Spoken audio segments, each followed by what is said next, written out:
Trahison, participation à un mouvement insurrectionnel et crimes de guerre, toutes ces infractions ont été mises à charge sans circonstances atténuantes. À Corneille-Nangaa, le président du M23 Bertrand Bisimwa et le chef des rebelles Sultani Makenga ainsi que ce porte-parole.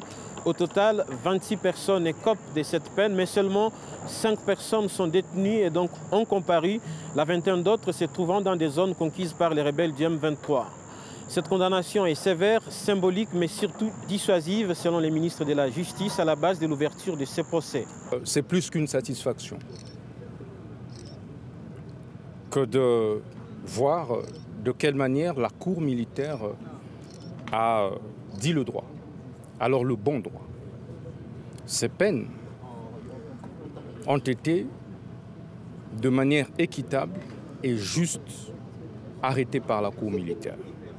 Et nous allons nous assurer, évidemment pour des raisons pédagogiques, que toutes ces peines soient strictement appliquées.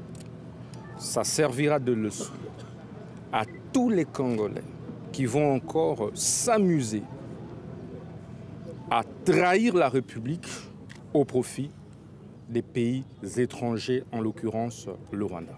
Les avocats de la défense ont dénoncé un mal jugé qui fera l'objet d'un appel. Si je peux ne fût-ce que prendre le cas de Nangaa. D'abord, là, il y a une contradiction. Le ministère public ne poursuit pas pour trahison, mais la Cour les condamne pour trahison. Je n'ai pas bien compris. Mais on les condamne pour participation à un mouvement insurrectionnel. Pas de trahison également.